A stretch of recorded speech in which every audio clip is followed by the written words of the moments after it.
Every time I train myself because of you. If you wanna be in my way because of me. Hello guys, welcome to my new vlog. फेरि पनि तपाईहरुलाई स्वागत छ आज UK देखि र अहिले चाहिँ म क्याम्बरली युके मा सानो मिठो चट्ट भ्लग बनाऊँ भनेर है। अनि म चाहिँ भर्खर काम गरेर आएको 2 घण्टाको थियो। आश्चर्य गाह्रो थिएन, लगभग बसेरै ट्रेनिङ बसेरै आइए 2 घण्टा बेकार त्यो पैसा अरूको खाए जस्तो हुने भयो यार आज। अनि लाइक यो चाहिँ मार्केट जाने ठाउँ हो। यहाँबाट चाहिँ क्याम्बरलीको ठुलो मार्केट माथिबाट अनि रेलवे स्टेसन चाहिँ यहाँ माथिबाट लाग्छ। अनि म चाहिँ क्याम्बरलीबाट फ्रिमलीसम्म जान लागेको र त्यही हो। भर्खर मास्क लाउनु लाग्यो। अहिले गाडी अहिले भन्दा चाहिँ हल्का गर्मी हुन्छ। दिनमा त साह्रै गर्मी हुन्छ यार, बस्नै सकिन्न। बेलुकी बिहान चाहिँ अलिक ठिकै हुन्छ। आज चाहिँ खासै घाम लागेन। त्यस्तो फुल फुलेको फुल फुल्ने अहिले राम्रो फुलहरू फुल्ने पातहरू हाल्ने गर्दो रहेछ यो सिजनमा चाहिँ यहाँ युकेतिर। पछि त उजाड हुन्छ फेरि जाडो महिनामा त। अब जनवरी फेब्रुअरीमा म डिसेम्बरमा आएको। डिसेम्बरमा त लास्टै चिसो आमा बस्नै नसकिने यार। अनि काम नि खासै ठिकै अहिले चाहिँ काम भन्दा नि यस गर्मी हुन्छ। यो सिजन चाहिँ अलिक ठिक हुने रहेछ। दिवस सबैतिर हरियाली फुल फुलेको हुन्छ।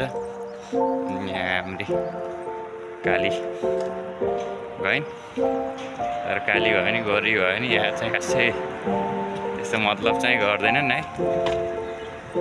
आफ्नै पारामा सबै आफ्नो पारामा हिँड्छन्।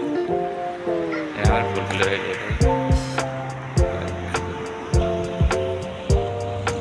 यो सिजनमा चाहिँ चारैतिरै युकेमा चारैतिर फुल फुल्ने यार। सब घरहरूको डिजाइन नि एउटै हुन्छ होइन।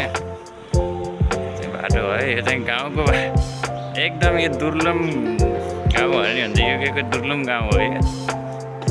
लन्डनतिर चाहिँ अब यहाँ चाहिँ खासै त्यस्तो मतलब भन्न। लन्डनतिर गइयो भने अलि मेन सिटीमा चाहिँ यस्तरी अब यस्तो फोहोर चाहिँ हुन्न क्या त्यहाँ। पेपरहरू फाले नि 250 पाउन्ड चार्ज लिँदो रहेछ। अनि त्यो स्पिएको थुकेको थाहा पायो भने नि 150 चार्ज छ क्या। अनि पेपरहरू फालेको चाहिँ थाहा पायो भने, थाहा पाएन भने त मान्छे थाहा पायो भने 250 चार्ज छ। हाम्रो एउटा साथीलाई नि 250 चार्ज लिएछ। बिचरा 250 भनेपछि अब नेपालको त धेरै नै भयो, लगभग 50-55 हजार गयो साथीको। 60 नै गयो। गाह्रो छ। Like we have to, if you want to stay in UK, you have to be follow the discipline हैन। अनि सबै चाहिँ सिस्टममा टाइम। अनि यो चाहिँ हाम्रो स्कुल युकेको स्कुल सानसाना 1-2 6सम्मको हुन्छ। यहाँ चाहिँ पढाइ हुँदै रहेछ कि केटाकेटी कराइरहेको। र अब चाहिँ अहिले म क्याम्बरलीमा छु। अब गाइज अब डाइरेक्ट हामी भेट हुन्छ फ्रिमलीमा। म बस्नु चाहिँ फ्रिमलीमा हो। अनि यहाँ एकछिन दिदीसँग गएर त्यहाँ काम छ त्यहाँ गएर अनि फ्रिमलीतिर जानुपर्छ। खासै काम पनि छैन, खानासाना पकाएर अनि होला। अनि त्यही हो। यति भन्दै लङ टाइम पछि भ्लग बनाइएछ। अब चाहिँ हामी भेटौँला फ्रिमलीमा लगाइछ। एउटा घर साइले जाम हुँदै हुँदै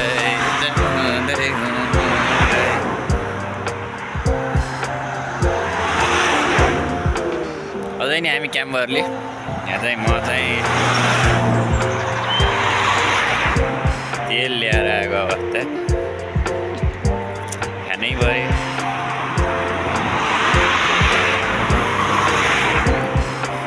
पाउन हालेर तेल र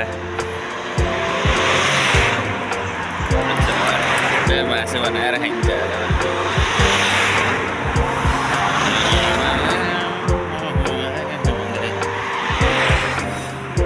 हामी चाहिँ अहिले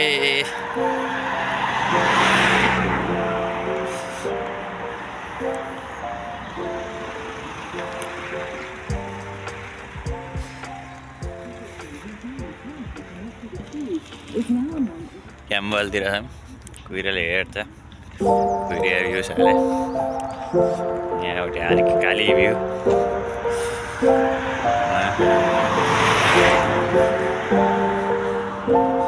कालीलधरी हेर्दैन नि यार के भन्ने कुहिरो भ्यू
त घर भएर यार साथी 65,000 वाइफाई सित त नेपाली 75,000 त म खतम यार था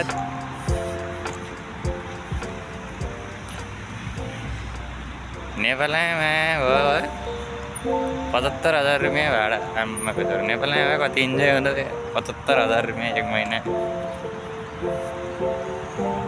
खाइ सकिन्थेन यार छाजिन्देल खाने आमाको छोरो थाहा छाजिन्देल पाजिन्देल माका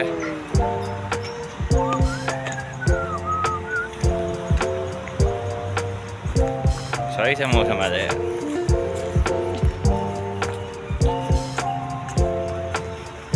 यो क्या जङ्गल हो यो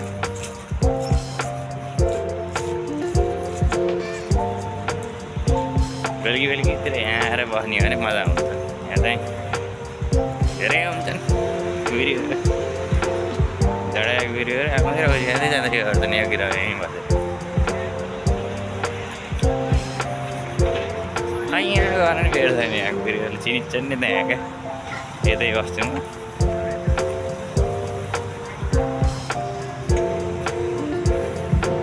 हाई भन नि अन्त नि हाई यहाँ अरे गोरु गएर जस्तो गर्छन् मेरो हो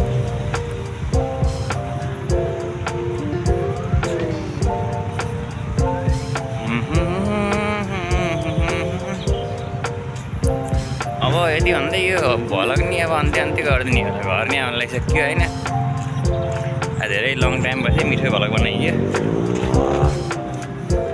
यहाँको भ्यू राम्रो छ नि यो टक्क मेरो घरतिर कोठातिर जाने बाटो यहाँ चाहिँ गइराख्ने आइराख्ने यो चाहिँ यहाँ कुकुरले नि चिनिन्छन् मैले मलाई यति भन्दै म चाहिँ अब यो भ्लग चाहिँ अन्त्य गरौँ र अर्को भ्लग सायद साउथहलतिर हुन सक्छ होइन साउथहलतिर कलेज घुमेर त्यहाँ जान सकिन्छ बेजिङ स्टकतिर नि हुन्छ बेजिङ स्टकको नाइट लाइफ पुरै कुहिरो इलाका हो गर्मी लाग्यो भने म एकलट बेलुकी यहाँ बनाउँछ भ्लग